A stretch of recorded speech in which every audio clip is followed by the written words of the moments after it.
The defendant was found guilty of 5 counts of aggravated murder, aggravated burglary, having weapons under disability, 2 counts, attempted murder, and felonious assault. We are here for sentencing. As I stated, there was no PSI created. I did not get any sentencing memorandums. I did see that the defendant had filed a pro se motion. He is represented by counsel, so that will not be considered. Mr. Filiaccio, would you like to present on behalf of the state? Thank you, Judge. Your Honor, I would first like to address the issue of merger with regard to the counts and specifications, etc. Your Honor, the state, and I'll do this per victim in this particular situation. With regard to Dejan Willis, the defendant was found guilty of counts 1, 6, 20, and 24 as they pertain to Mr. Willis. The state would elect to proceed to sentencing on count 1. With regard to Ion Equipment, the defendant was found guilty of counts 7, 21, and 25. The state would elect to proceed to sentencing on count 7. And count 1 is aggravated murder for Mr. Willis, victim. Count 7 is aggravated murder for Ion Equipment. With regard to victim Christopher Monroe, the defendant was found guilty of counts 3, 8, 22, and 26. The state would elect to proceed to sentence with respect to count 3, aggravated murder. With regard to Jasmine Lawson, the defendant was found guilty of counts 9, 23, and 27. The state would elect to proceed to sentencing on count 9, aggravated murder. And with regard to Jasmine Lawson's unborn baby, the state elects to proceed to sentencing on count 10, which I believe is the only count for the baby. With regard to victim Reuben James, the state, he was found guilty of counts 28 and 29. The state would elect to proceed to sentencing on 28, attempted murder, felony of the first degree. Count 16, aggravated burglary, does not merge with any count. Count 18, having weapon or disability, with the date of offense being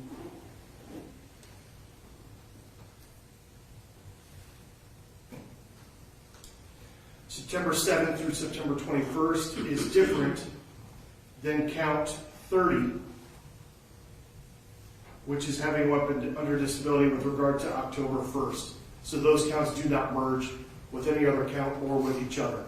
So the state requests a sentence on counts 1, 7, 3, 9, 10, 28, 16, 18, and 30.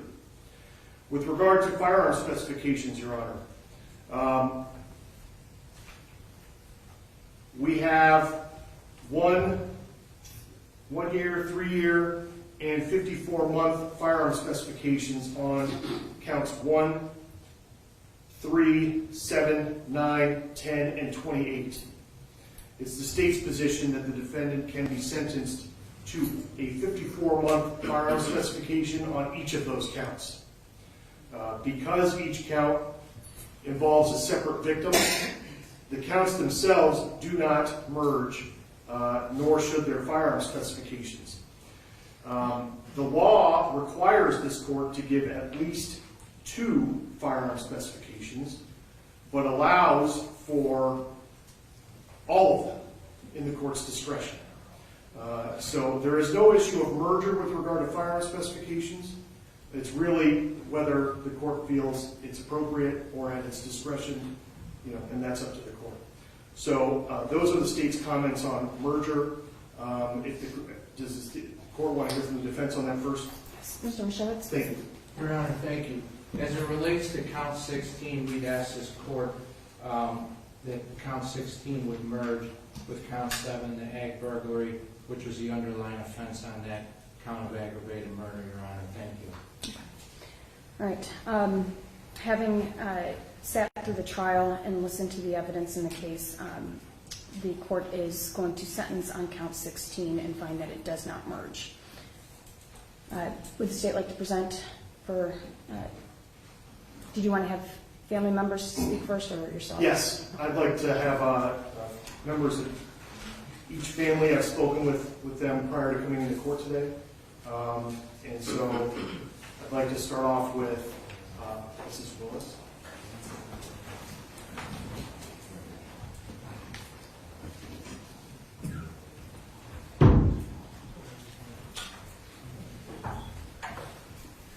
So, please state your name and spell it for the record. My name is Letitia Willis, Latesha. Willis, Willis. I stand before the courts today as Dejan DeMar Willis' mom.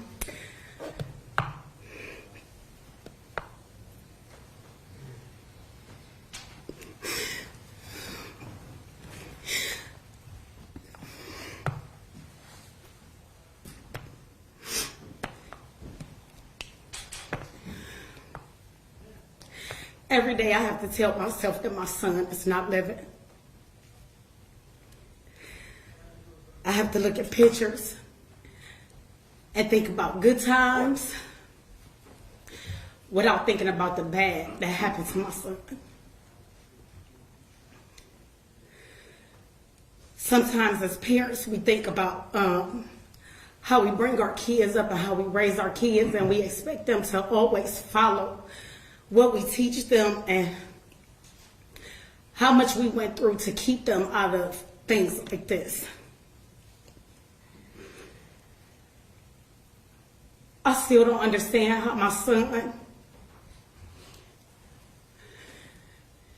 ended up around people like this, because everybody has some type of good in them. So obviously my son seen some good in Christopher Monroe. I didn't personally know him, so I cannot address the type of person that he was. But I know how I raised my son. And I raised my son to always be good and always be around good people. And I remember the call when I first found out that my son was murdered.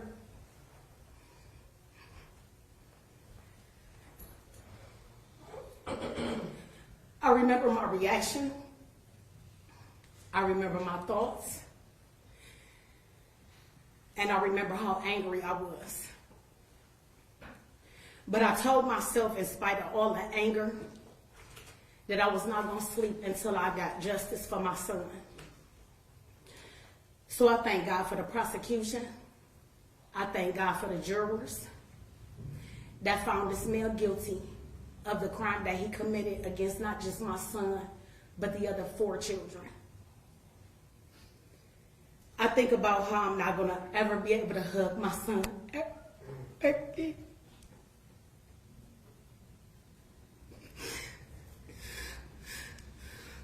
I think about not being able to see him get married, to have children of his own, to raise his children the same way that I raised them.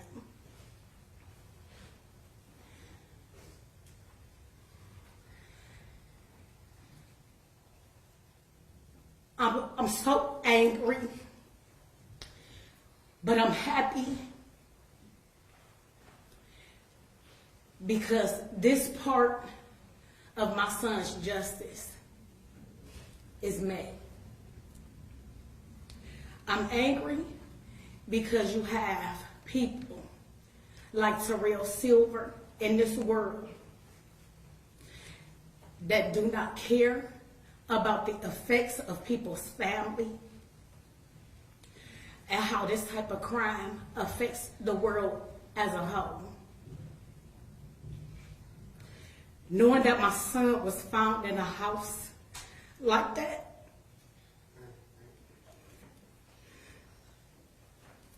I think about whether or not my son cried for me, whether he called my name in his last hours. This man told his bunkie how he heard those kids' last cry, their last breath, and I wonder in that last breath, did my son call for me, or did he even call on God? Because I know that I raised my kids to know that God is always with them, and which is why I was so angry with God. Because I pray every day that God watches over my kids. And when this happened, I thought about how I can praise and worship a God that allows something like this to happen. But I just want to read something that was given to me.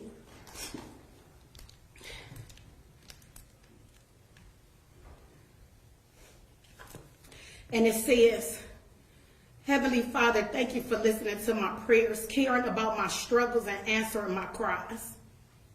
I know your plans are best, even if I don't always understand them.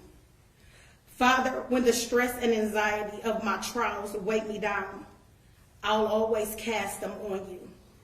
I trust you to sustain me through even the darkest situations.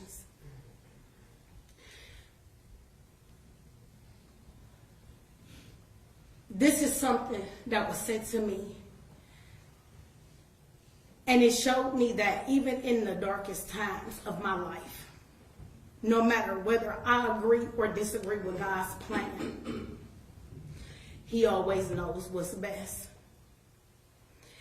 And unfortunately, even in the process of me not being able to hug my son ever again, I know that my son will always be with me every single day, not just in my heart, but by my side. So I ask you, Judge, and I'm not sure if this is even appropriate, that you do what is right with justice, because we often believe that this system fails us at times. And so I'm asking you, in the process of you even considering what this man gets, that you consider the torture that he put my son through, the torture that he put Ayana through, the torture that he put Chris through, and the worst torture in the world that Jasmine and that baby had to go through. And with that, I plead the blood of Jesus over this man. And I'm done. Thank you for being here.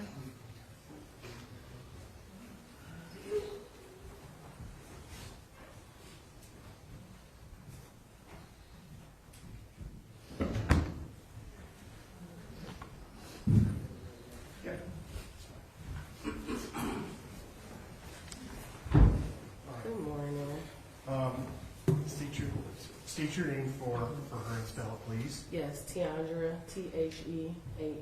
Theandra. Last name Willis, Willis. And what's your name? Janae Willis, J'_ZSANI, and Willis, WILLIS. Ms. Mullis, what would you like me to know? So I am the eldest sister of Dejan Willis.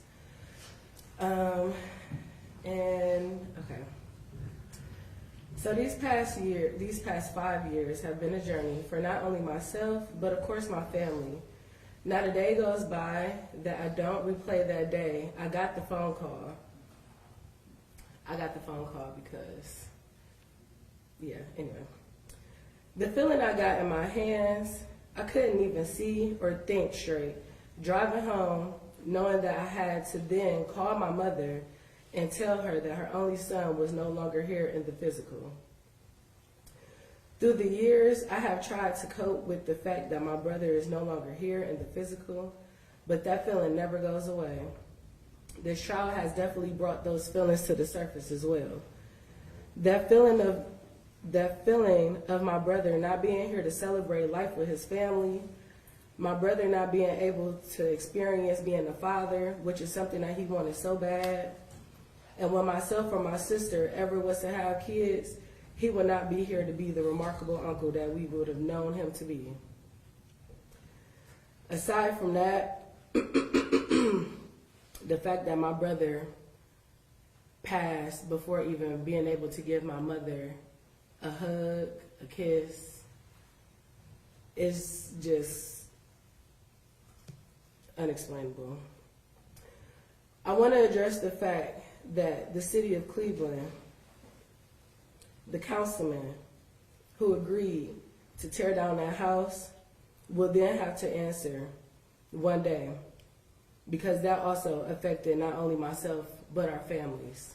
My mother didn't get to go visit that house. We didn't get to go visit that house. We didn't get to really properly mourn. So that will have to be answered one day as well. And for the supposed young man before us today, you are a disgrace. When you reach a certain age, you should have a sense of discernment, no matter if you're in the streets or not. You clearly didn't use that.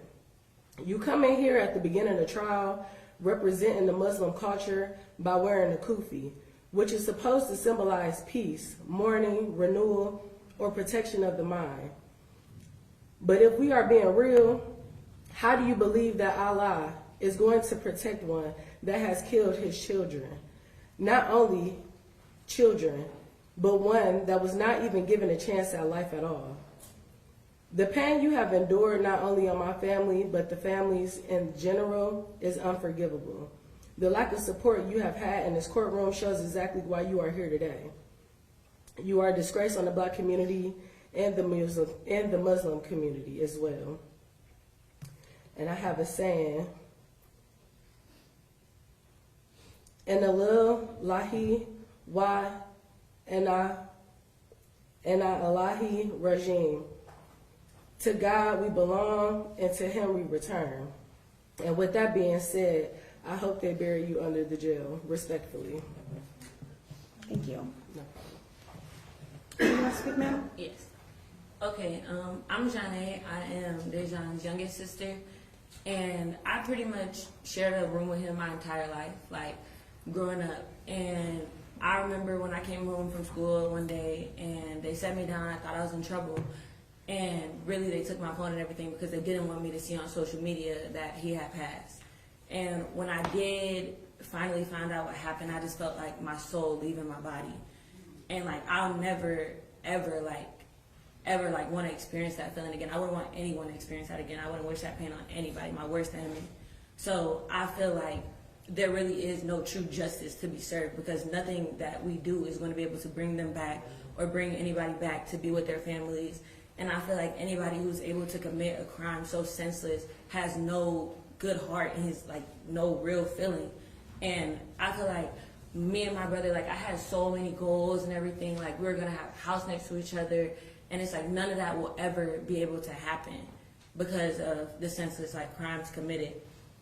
So here today, I just really wanted to come before you and just let you know that like nothing that is served is going to be justifiable for what he did, and nothing that he does is going to or says is going to be able to bring like that feeling back to us. So that's all I have to say. Thank you so much for being here. Thank you for your statements.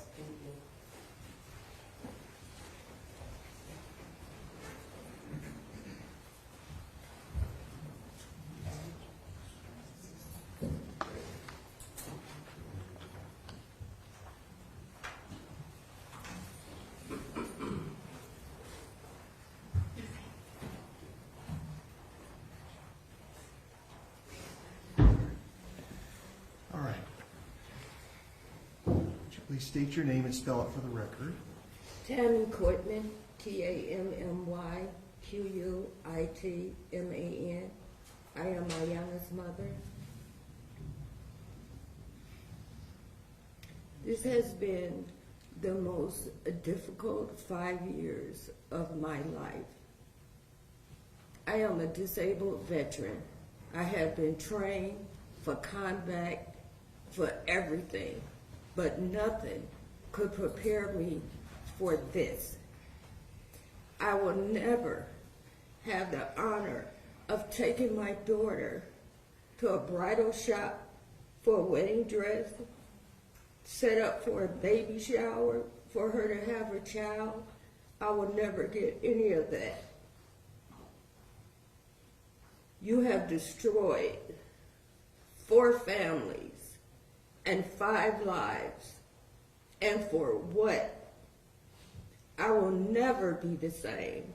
I have not been the same. I have to take anxiety medicine. Sometimes I eat, sometimes I don't. The one thing that keeps me a little bit of peace is that my daughter, Ayana Denise Quitman, did know Jesus. And my daughter was baptized. So I know who she'll see again, and I know who I will see her again. But sir, you will see no one again. It is sad. It is so sad. I had things written down to say, Your Honor. I don't even know where that is. I had things in my heart to say, but I just can't. I understand. On a daily basis, if I don't reach my youngest daughter on the phone, I am blowing her phone up because now I'm in a constant panic that something is going to happen to her, and it's unfair to her. It is unfair to her. But Your Honor, I ask for one request. On every one of the kids' life that he took, that you take a picture with them before the murder and a picture of how they were found, and on each birthday of the victims, put the young man in solitary confinement with the pictures posted there. Because the whole time we were here and we had to see how our babies looked when they were found, we had to look at people laughing. Wasn't nothing funny to us. Those were our babies. And it was disrespectful. It's not a joke that our babies are gone.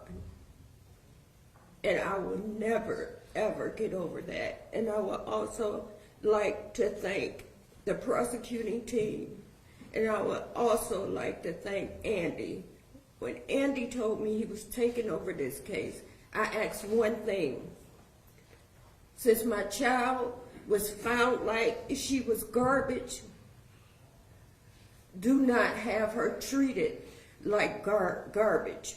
I just wanted justice. And I appreciated that. So, thank you for allowing me to say so. Of course, thank you for being here. Just support.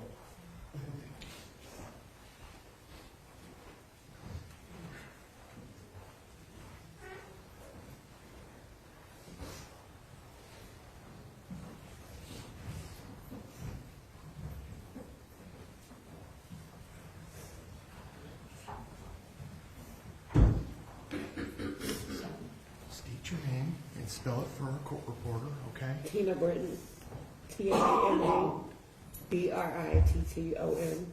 Jasmine's mother. Teresa Moore, TeresaMoore,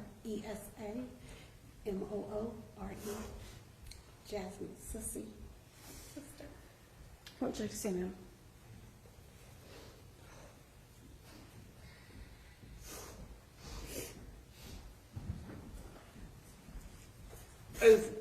I don't understand how you walk in a house and you shoot 4 people and leave them made like trash and just walk away glibly like you don't have a care in the world.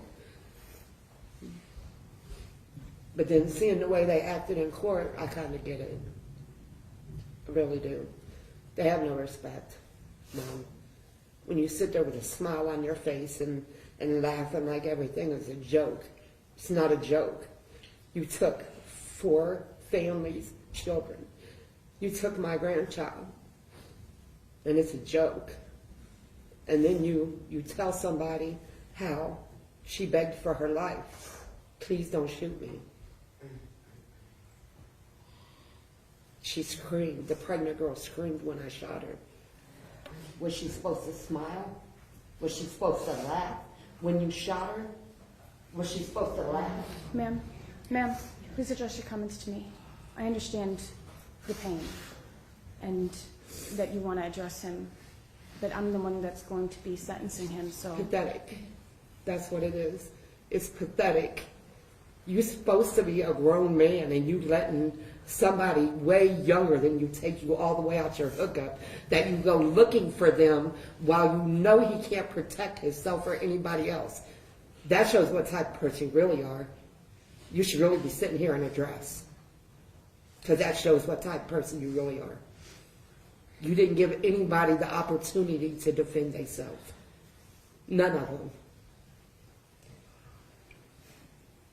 And I just want to say that I hope every day you sit in there, you get treated like the disgusting monster you fucking are.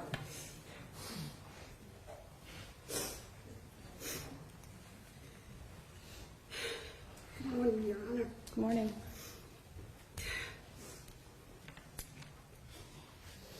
In this courtroom, you guys talked a lot about the crime and everything like that, but I need to tell you about my sister.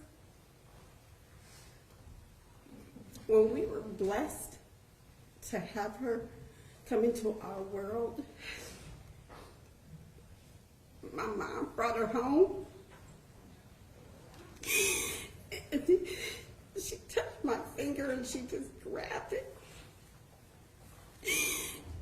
And I knew this is a bond.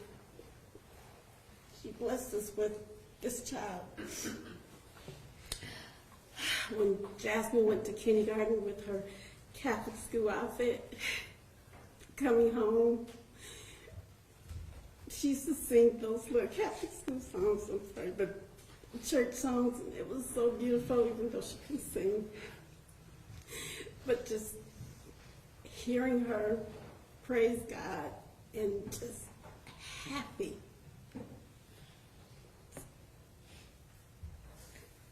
Memories. I remember playing Uno with her, and I used to say she was cheating because she changed the rules, and she was saying to me, "Oh, sissy, it's just because you're 30 years older than me."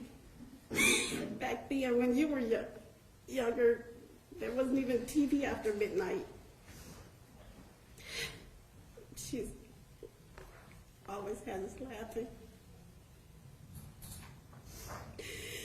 She was my mom's champion when my mom had cancer, breast cancer, and she made sure she stayed on top of the medications and stuff like that for my mom.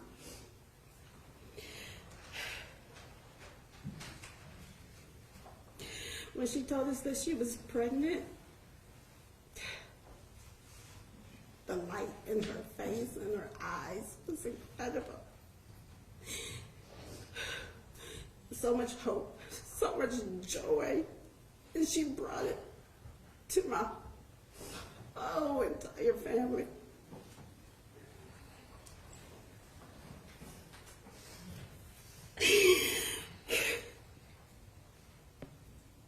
The hope she had for her children, her child, and we knew it was a little girl. Just the light, just the hope for my mom, the hope for Tina, and just everything. It was just so beautiful. And then it was just taken away with a phone call. One phone call took so much hope away, so much light away. So, in closing, I just want to say, in the fall, I will always remember my sissy for collecting those leaves that she thought all of them was just so pretty in colors. I will remember her in the winter when she goes outside. Well, she went outside to eat the snow and to make the snowman. I will remember her in the spring with the flowers that she picked, even the ugly dandelion she thought was so special. And I remember her in the summertime, looking up at the sun, because she had a beautiful smile, and she would light up a room, and there was so much hope in her eyes. And that was closed the day that he made a bad decision to take away so much from so many families. I am so sickened, and I thank you for your time. Thank you very much for being here.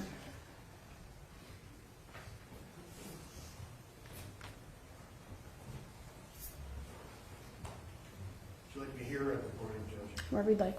Thank you. Your Honor,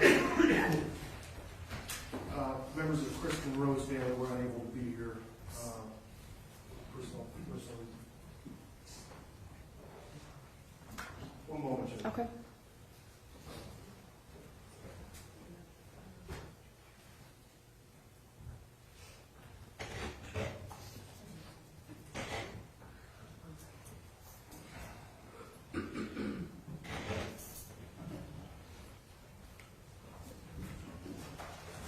One more speaker, Judge, if I could.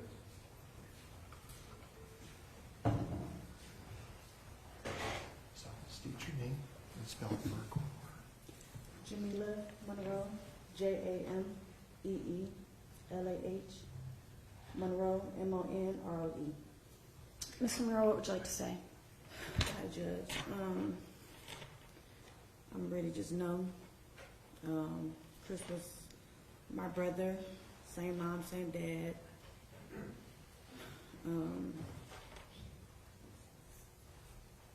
Just know.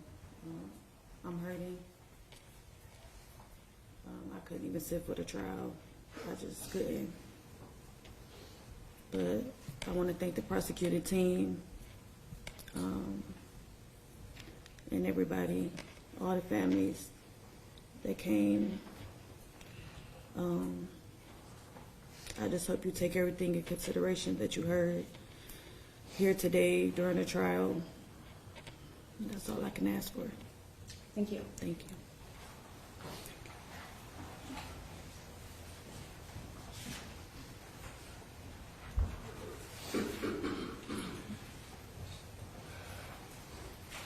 Judge, on behalf of the state of Ohio,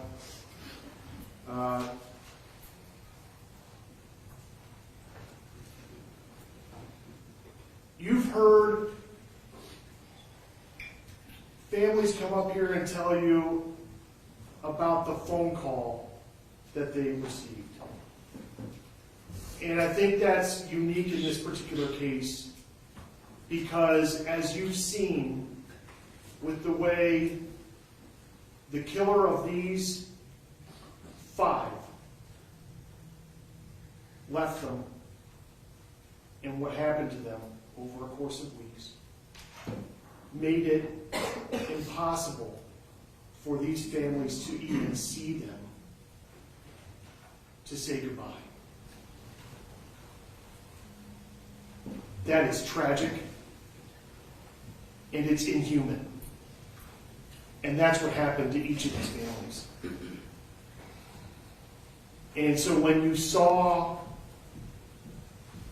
the pictures of them here, that's when they saw the pictures of them here. They were not able, none of these families were able to see and to have even the goodbye that they wish they could have. And that's where we start with this case. And with that in mind, I'd like to give special thanks to the medical examiner's office, the various units, the medical examiner, trace evidence, DNA ballistics. They each did incredible work in this case, beginning with identifying who they were. To start, and aside from a court case, to even just start to allow these families to know what happened. Because I've been doing this a long time, Judge, and one thing I try to give families, regardless of a verdict, but with a trial, is to give them answers. And in this case, I hope we did that. But there were so many questions, even from the start. And all of it due to Terrell Silver. And I want to give special thanks to, like I said, the medical examiner's office, Cleveland Police Department, but even great special thanks to BCI and the FBI for taking this case and giving us those answers that we were able to present in this court case and in this trial and to these families, regardless of the verdict. But the folks I want to thank the most are the families themselves for never giving up hope that they could get justice and they could get those answers. And now we all look to you, Judge, to do what's right here. This defendant killed them all. He went in that room and he killed them all.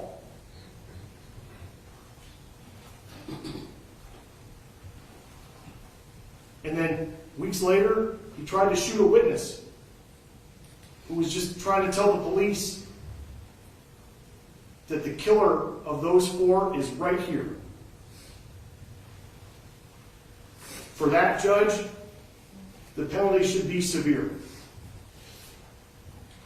The state of Ohio is asking that the defendant receive a separate sentence for each of his victims, and that the sentence be life without parole for all of the people and the unborn that he killed and left.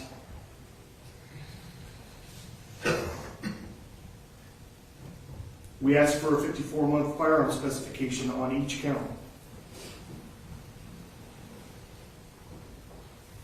He has so greatly earned it with what he has done here. To everyone in that room and everyone in this room. Thank you. Anything else from the state? No, Judge. On behalf of the defense. Thank you, Your Honor.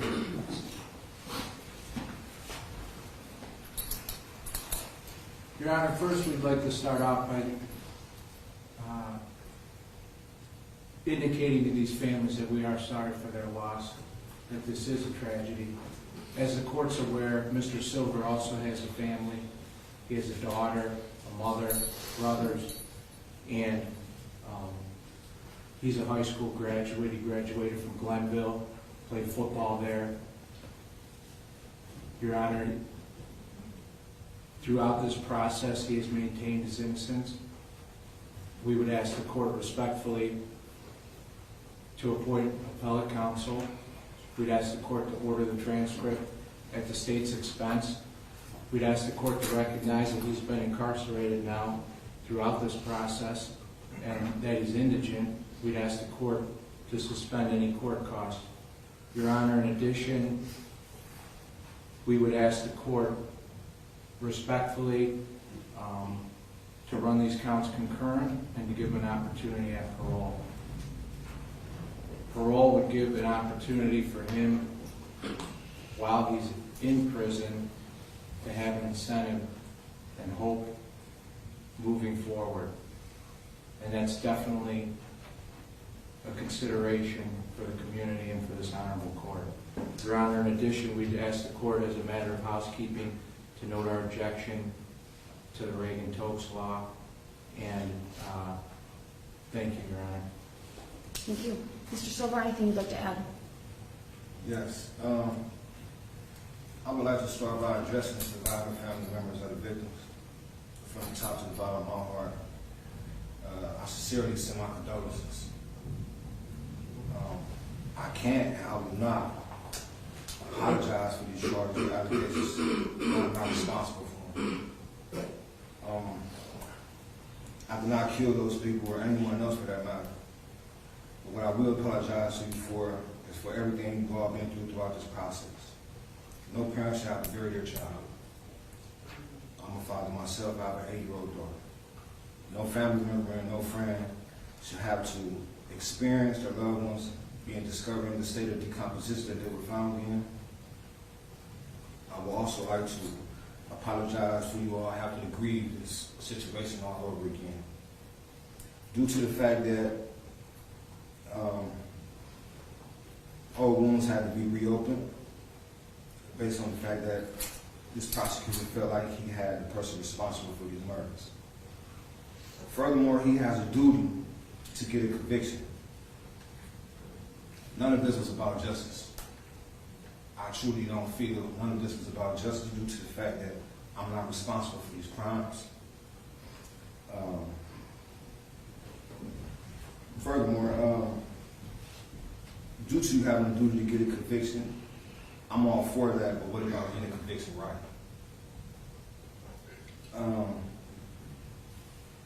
This is a perfect example to demonstrate to you all that this is not about justice.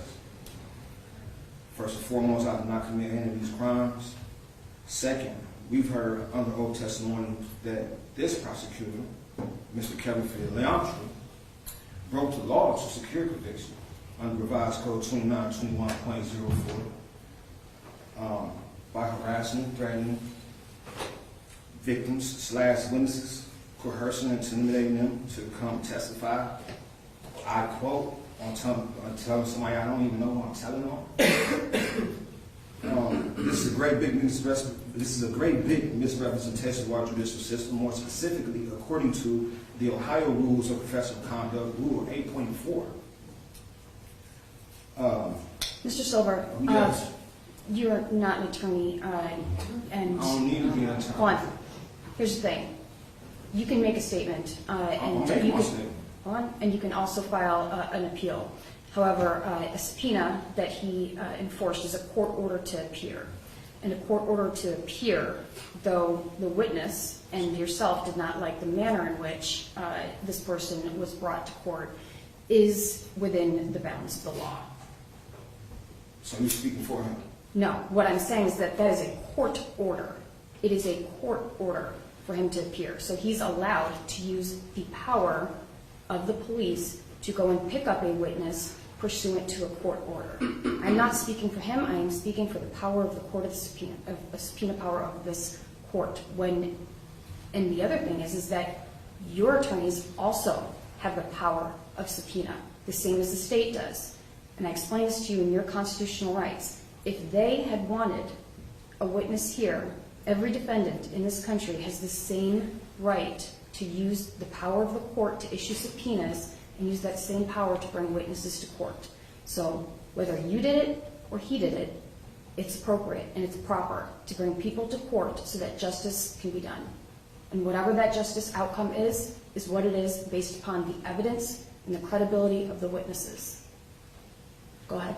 You're done? I am done. So you do believe that we all have equal protection of the I'm law? not answering your questions. I am It's listening. constitutional, right? I'm not answering your questions right now, sir. I'm listening to your impact statement, or your Okay. statement. Okay.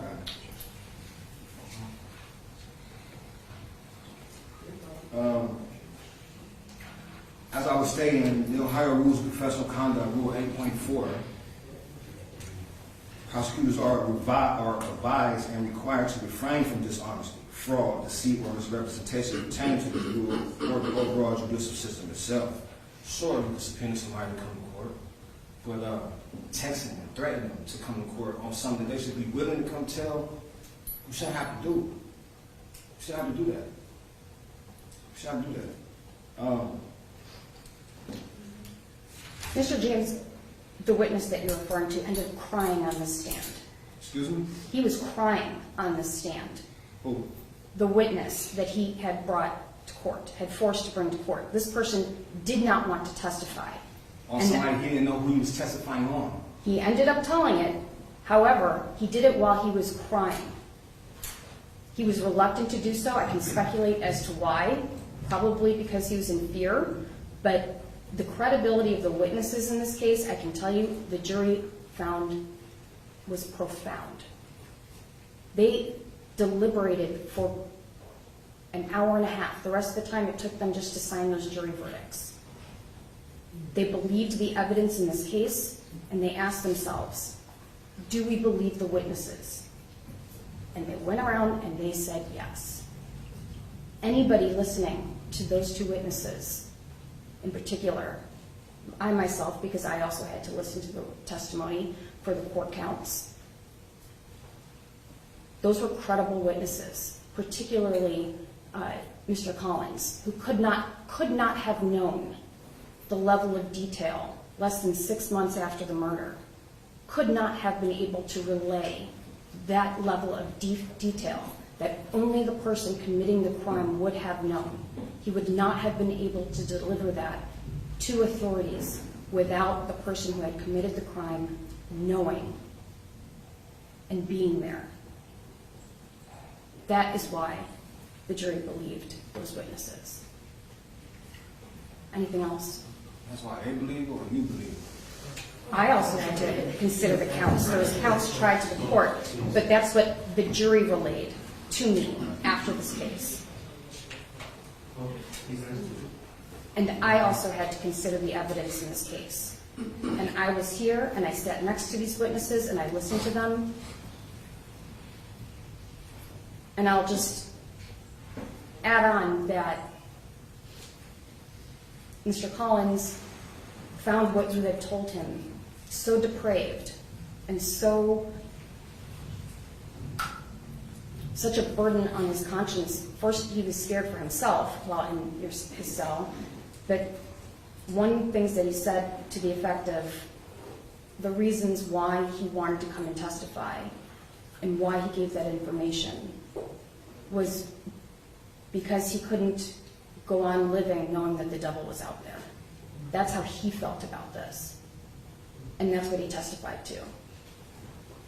His motivations for coming here were purely to make sure that justice was done and to make sure that nobody else would be harmed by somebody who could commit such an action, particularly that was weighing on him, that as a coincidence, he knew one of the victims and wanted to make sure that justice was sought.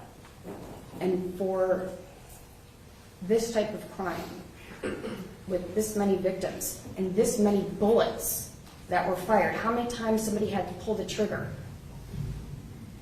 You had to pull the trigger.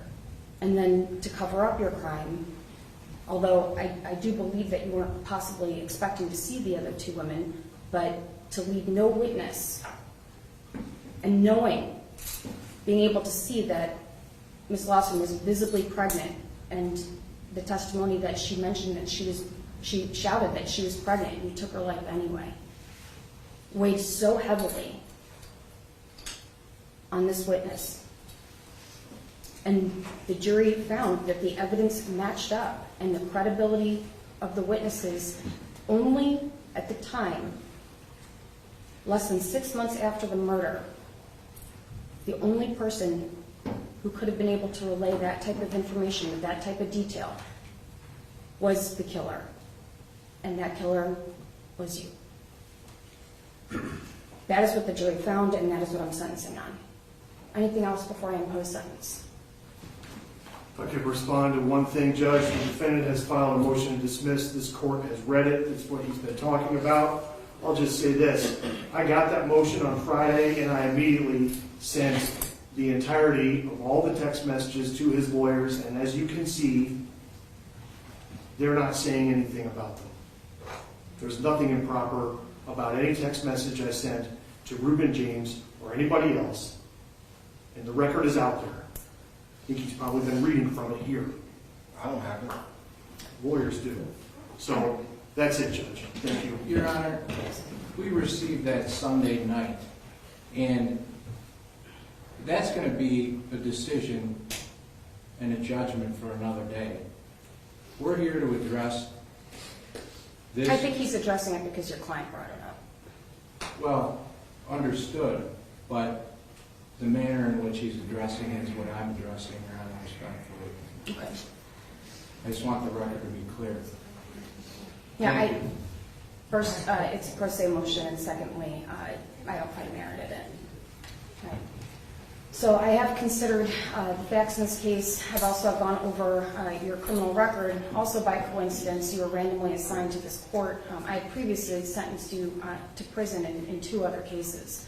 So I am familiar with your criminal history, which is essentially guns and drugs. I've considered the purposes and principles of sentencing. You had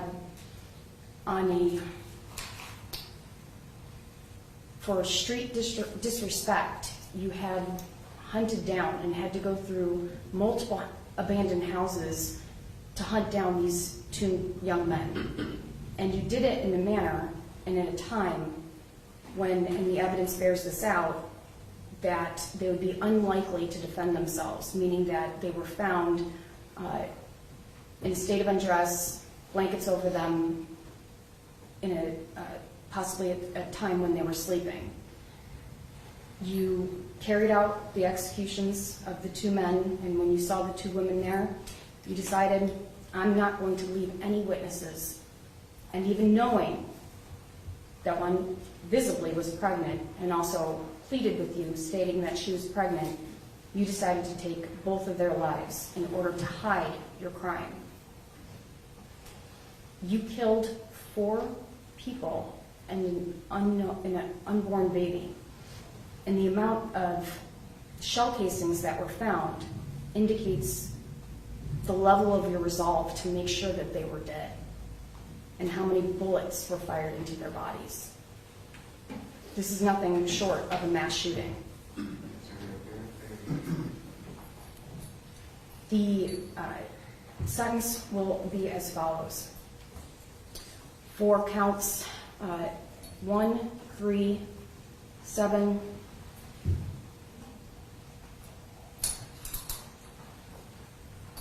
9, and 10, for the aggravated murder of Dejan Willis, Christopher Monroe, Ayanna Quitman, Jasmine Lawson, and Jasmine Lawson's unborn, I'm ordering a sentence of life without the possibility of parole.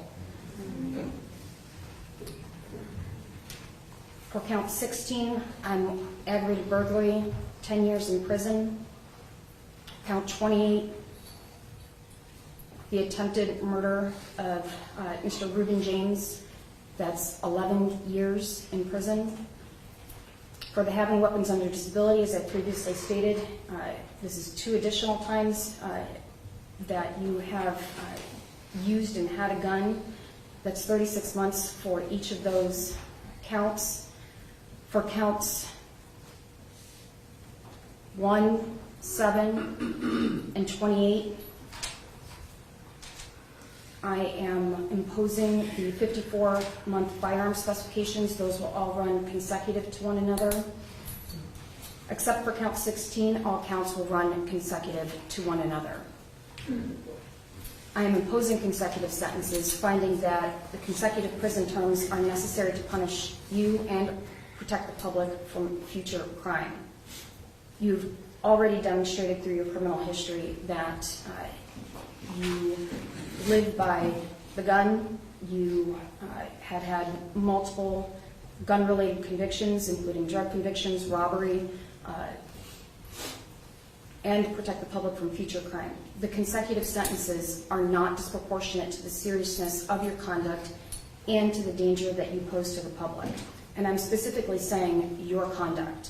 I can tell you that the jury focused solely on the evidence in this case and the credibility of the witnesses. They were very good about separating the images that they saw and focusing on the evidence. And my sentence here today is based solely on your conduct. The fact that they were found 2 weeks later in that state, while horrendous,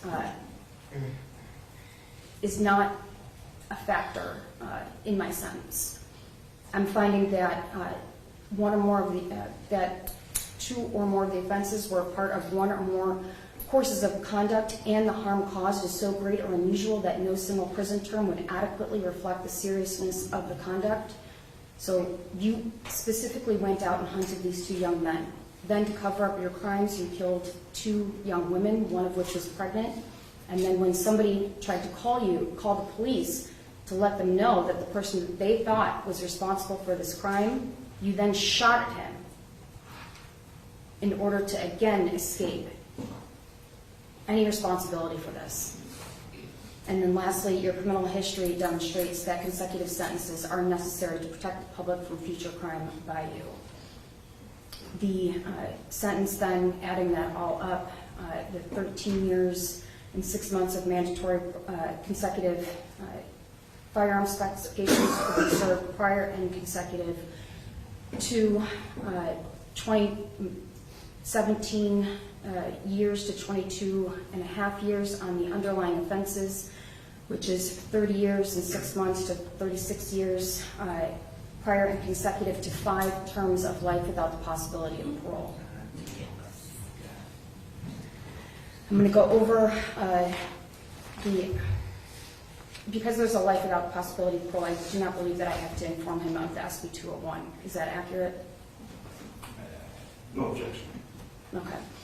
The violent offender database. No objection. Okay, I'm going to skip that. Sir, you are ordered to be remanded. However, you will not be sent to Lorraine Correctional at this time because you do have another pending case that we do need to resolve. I'm going to explain to you your appellate rights. You have the right to an appeal of your case within 30 days after the filing of the court sentencing entry. If you are unable to pay for the cost of a transcript, the record, and all relevant documents required for the appeal, they would be provided to you without cost. If you are unable to pay for an appeal, you are entitled to have notice of an appeal filed without the payment of a filing fee. If you are unable to obtain counsel for an appeal, counsel will be appointed for you at no cost. Do you understand these rights? Yes. All right. I'm going to impose the court costs and fees. You have a very long time in prison with which you can pay them, and every single time that your commissary has its funds deducted to pay off these court costs and fees, you should be reminded of the harm that you caused and the expense and the ripple effect that your actions caused, not only for the family members but also of this community. So you are to be remanded. However, you'll stay here pending resolution of your second case. Anything else for the record? No, Judge, thank you. Your Honor, we would just ask the court to note our objection to the consecutive sentences. We would ask the court respectfully to appoint appellate counsel and to order the transcript at the state's expense, and respectfully ask the court to reconsider the court cost as Mr. Silver is indigent. Thank you. He does have the ability to pay. There's also the opportunity for work service, community work service within the prison. Your objections are noted for the record, and I will order a transcript at the state's expense as well as appoint appellate counsel. Anything else? All right, thank you. Thank you.